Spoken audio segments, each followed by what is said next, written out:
Original post, March 30, 2024. I preface this by saying I think I screwed up massively. Hubby and I have been married for 6 years now. He's always been the fun guy, always laughing and making me laugh, always seeing the bright side of things. However, one thing that bothered me was that I never knew much about his family. His father died when he was little, and he has little relationship with his mom.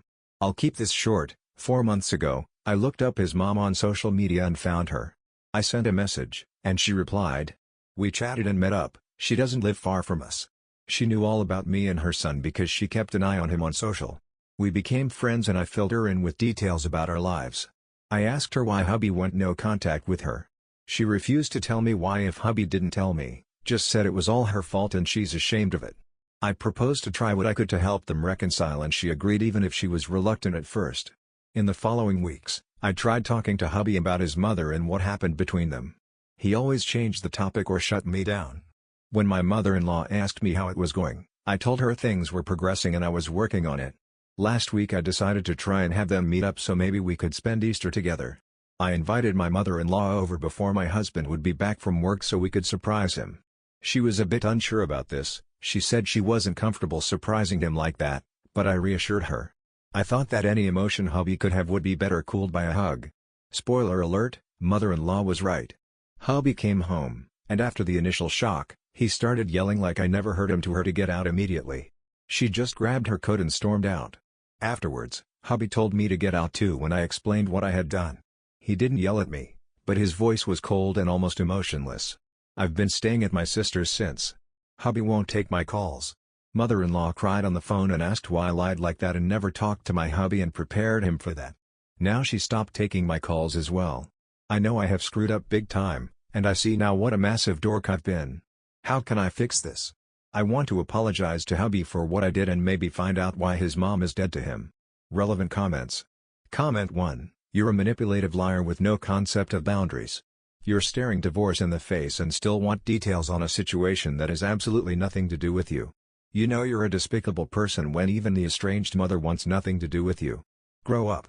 Comment 2. You transgressed on such a massive and personal level and you still think you might be entitled to find out why? OP, this is not your trauma.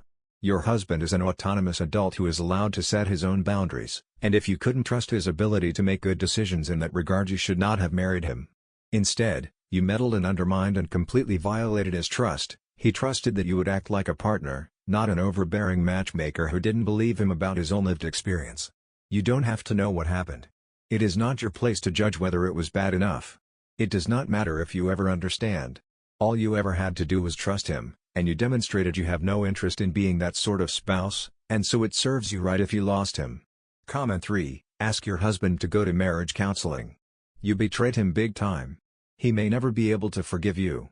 You also need individual therapy to find out why you would do something like this to someone you supposedly love. If your husband refuses marriage counseling and ends your marriage, please see a therapist on your own. Update 1, April 20, 2024. Hey guys, the last weeks have been rough, but we might be okay. Hubby opened up about the reason he cut off his mother and many of you are right, it was sexual abuse. Not from his mother, but his stepfather. They were engaged and his mom was pregnant with his child when the guy started abusing my husband. My husband went to his mom but she shut him down accusing him of being jealous and wanting to spoil her happiness. This went on until his mother came home from work unexpectedly and walked in on the guy abusing my husband. She kicked him out, pressed charges, and annulled their engagement, but the damage was done, and my husband no longer trusted her. She also lost the baby due to stress and although she never blamed my husband for it, he felt it was his fault.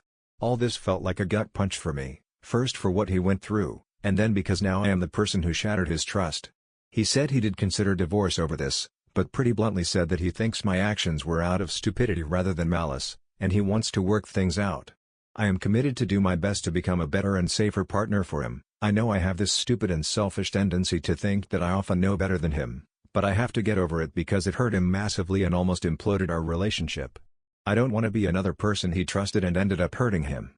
He also decided to reach out to his mom and start talking to her again.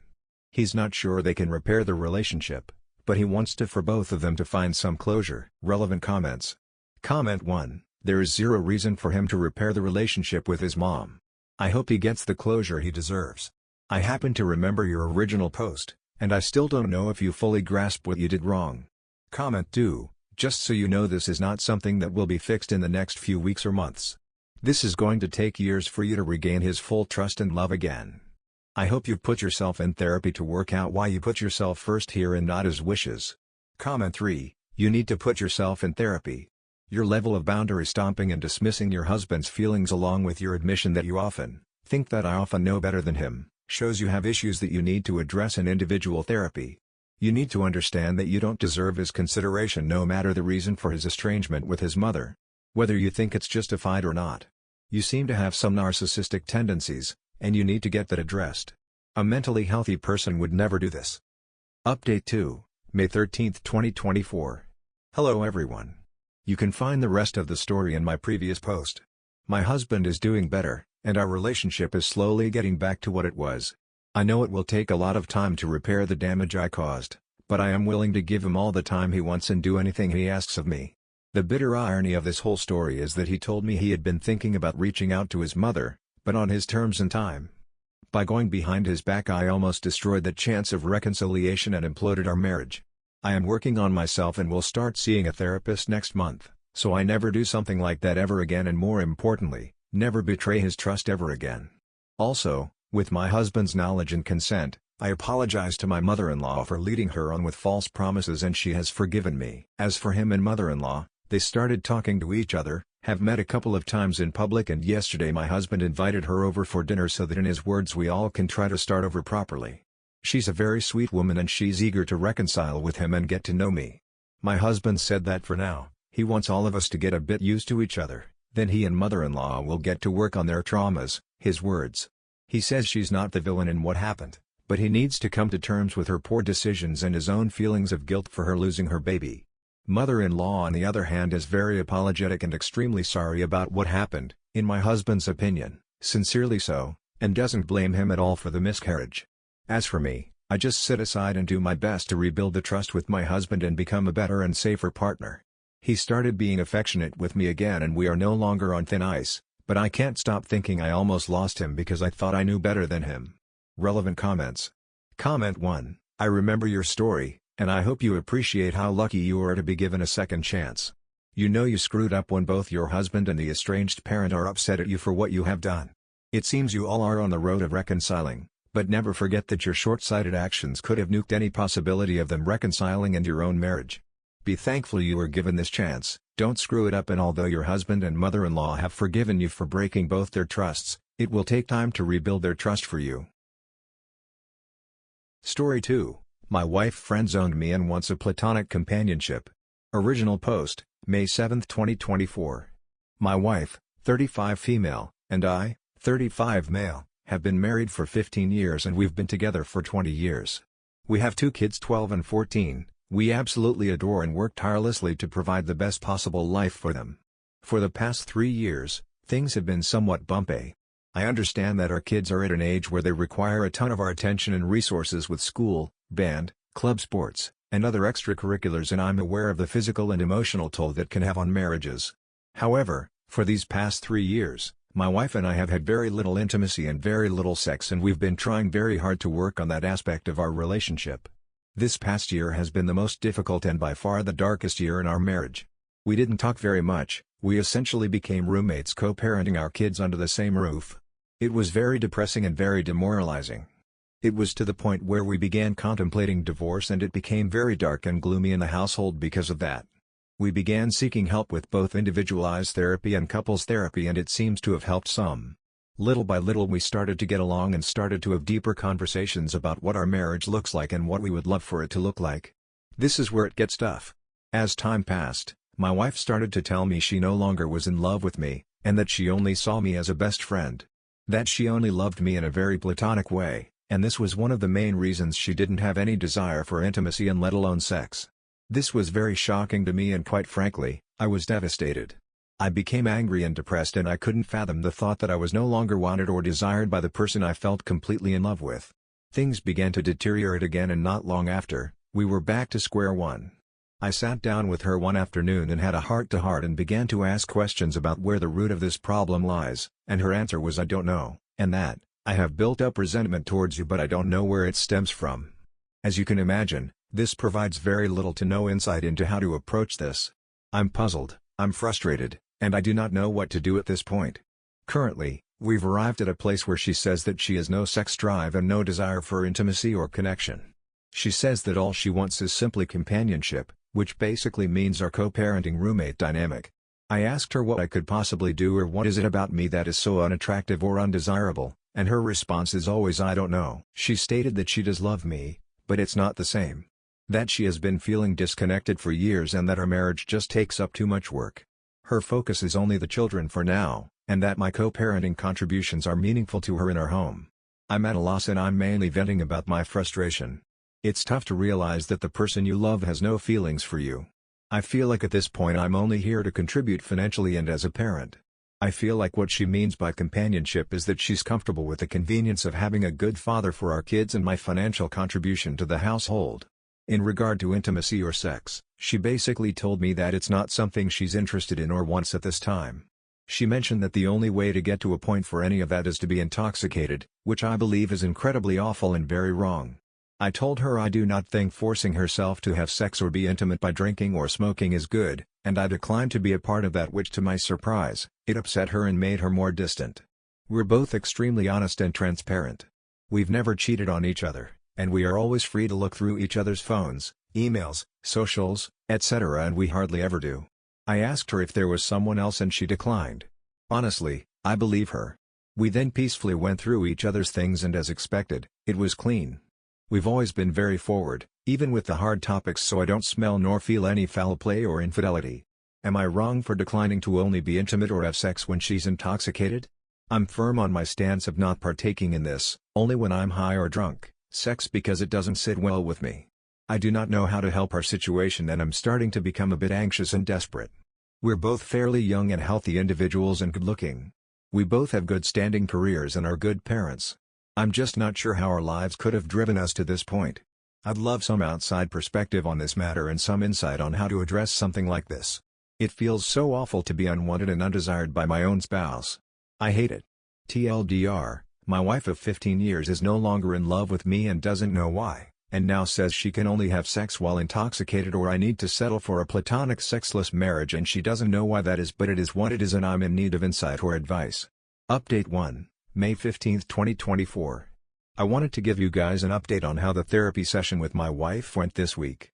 Not sure if this is helpful or not, but I took many of the responses from my initial post and put together some things I wanted to discuss with our couples therapist to help us navigate some of the core issues that may be affecting this situation. One of the main things that is the buzzword of this has been the term resentment, and it has been really eating me up inside knowing my wife keeps telling me she doesn't know why she's resentful or doesn't know why this is affecting her emotionally. I brought this up with our therapist once again and resurfaced the conversation about being married for so long and being together since we were 14 years old.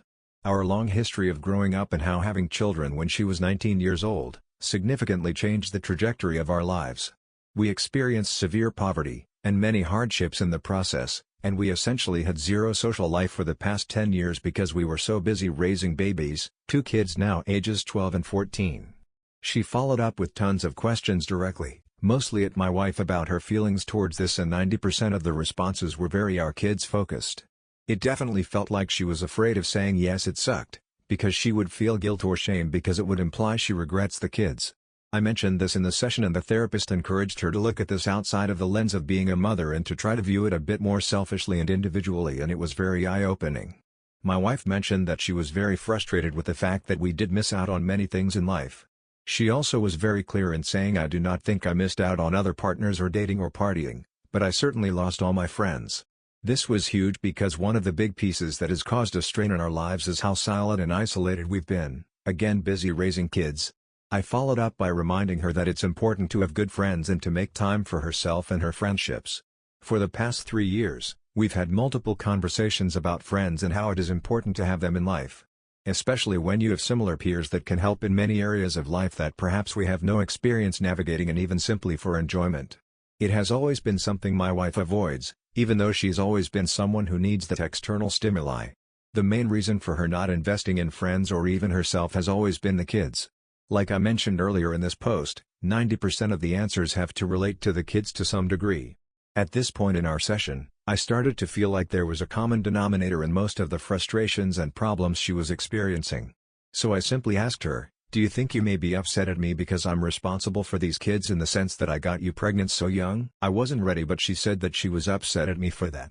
She also followed up with the fact that she knows that's unreasonable because it takes two to tango. I did feel like it was progress because it kind of gave us something to work on and help alleviate some of these burdens, so we agreed to invest more time in nurturing good friendships both together and individually. Towards the end of the session, we began to discuss what actionable items we would take from this session. At this point, it was still all very ambiguous and blurry as to what the outcomes were. I was very direct and very forward in asking my wife what our plan is moving forward. I had decided prior to the session that should my wife say the same thing about being a co-parenting roommate, I would take the 180 approach and essentially do me. She started basically saying the same thing, that she doesn't have any desire to be intimate or sexual with me as of now and that she loves me immensely and she feels bad for not being there for me. I also brought up other life events that may cause resentment, and really, we ended up not getting anywhere else as far as the root of resentment, which was discouraging. I then basically expressed to my wife that I will not be okay with that arrangement. I told her that I've really done everything I can and that this issue really has reached a point where it has nothing to do with me or require me to do anything that I'm currently not doing. I was very direct and said that I will not be accepting this dynamic and that I need to be with someone who is actively involved in our marriage, works towards resolutions, and is very much interested in maintaining an active intimacy and sexual relationship. I expressed how I am not going to be a convenience, and that there was more to life than being roommates and co-parents. I made sure she knows I love her dearly and that I do want this to work for the better. I also told her that I'm fully committed to this marriage so long as she is as well, and that if she wasn't, it's okay. However, I will not be a part of something where these efforts are not reciprocated. I told her I have no plans of leaving, and I do not want a divorce. However, I made it clear that if this dynamic continues that divorce will be the only outcome. Of course, tears were involved, and it was a very bleak and sad ending to the session. Still, nothing was said, and I walked out very discouraged and very determined to start working on the 180 as soon as we left the room. It's painful and very difficult because much of the 180 requires you to be very short and cold and transactional. The saddest part is realizing, this dynamic already is very cold and transactional. Here is where it gets very interesting. I started working on implementing many of the 180 recommendations that same day. I mentioned to my wife that, hey, things are going to be a bit different moving forward. I'm going to honor her roommate dynamic without reproach and that it should be no mistake that I am not happy here and I am never going to be okay with it, but I am done working on it if she wasn't going to work on it. She agreed and went to bed. I started to build distance and started to basically focus on myself. Very short and transactional.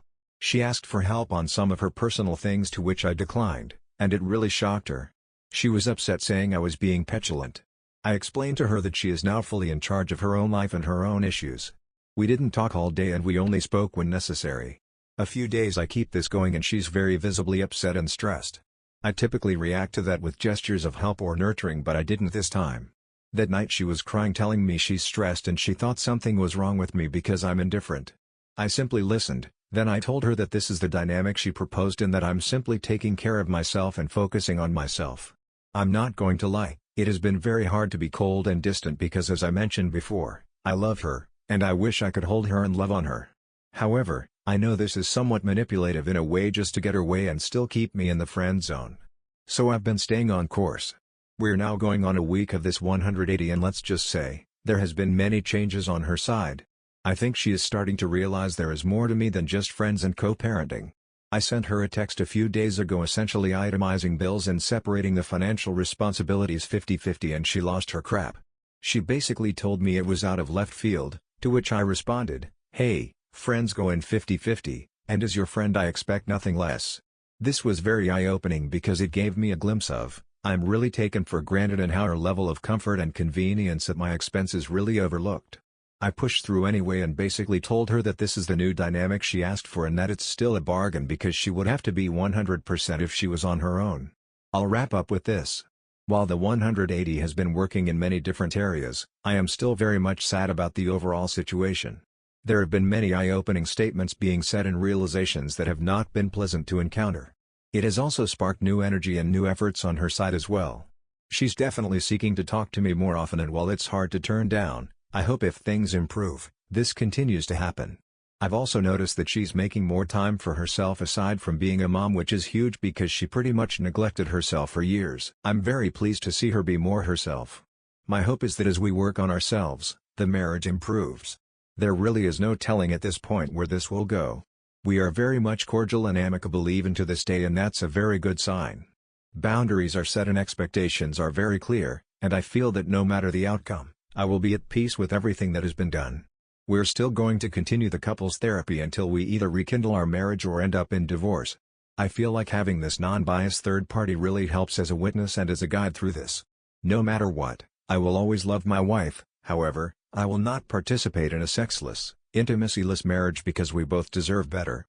Thank you all for all the kind words and recommendations and feedback. This will be my last post on this topic, and I wish you all the best. TLDR, my wife friend-zoned me and wants to just co-parent at my expense, but I started the 180 method to try and find a solution because she doesn't want to work on us, which seems to be working on getting her out of her rut and helping me discover more about how she feels. Also, therapy is paramount and highly recommend to all couples. Relevant comments. Comment 1. So, I'm going to assume that your wife has a lucrative job, and you are both going 50-50 on childcare, as you both work and share children. Because otherwise, this approach is just plain financially abusive, and if you're planning on saying I won't pay the bills unless you have sex with me, sexually abusive as well. Assuming that is the case, and you aren't a total POS, I'm actually interested in how this works out for you. I feel like I'm in an unstated, similar situation. We both work and have blended finances, but we don't go to bed together or eat together, have barely any intimacy, a kiss or two, hugs every couple days, and spend maybe 8 hours a week together, just the three of us, him, me, and the toddler. Even less, just the two of us, maybe 3 hours a week? Otherwise, he is on his game, or out playing sports, watching YouTube, or whatever else he does. It barely feels like a friend's situation, let alone a marriage. I'm curious how she handles it, as the spouse who presumably was pulling away first. I hope you keep us updated. OP. Yes, we both have degrees, and good careers, and while I make significantly more money, her salary is very proficient and above average. The 50-50 was not to cripple nor hurt her financially, but mostly to send a message on what a roommate dynamic looks like in the real world. I really dislike how people immediately jump to conclusions about the finances as a way of manipulating her. It's not the case at all. Plenty of money left over after bills. However, 50-50 means she has less whatever money, and the understanding that roommates share everything equally. Prior to this 180 approach, we did everything together and with our kids. We always saw ourselves as a unit that does things together. Both alone and with the kids too. That's changed now that I'm choosing to focus on more independent types of pastimes and focus. That is what has sparked her reaction and realization that there's more than just roommates here. Comment 2. How does one dump half of the household expenses on the other person if they share a bank account? Or are your finances kept separately? Just curious how this would work if applied to my life. OP. Excellent question. We shared everything. The proposed 50-50 was suggesting we place the necessary amount to pay bills in the same account and any leftover money can be deposited to a new account. I think this is why she was very upset. She felt a huge loss of control knowing she won't be able to monitor my finances. Also, she felt a huge loss in her leftover money with this arrangement and saw that I would keep significantly more of my own. This is still being worked out because I think she is calling my bluff here, but my plan is to notify her next week as I modify my direct deposit and open a new account. It will definitely be more real there. That's one way to prolong a divorce. I get what he's trying to do, but if she doesn't love you, I don't think this will change anything. Anyway, I hope everything works out for OP. If you enjoyed, please consider subscribing. Thank you for watching, and I will see you in the next video.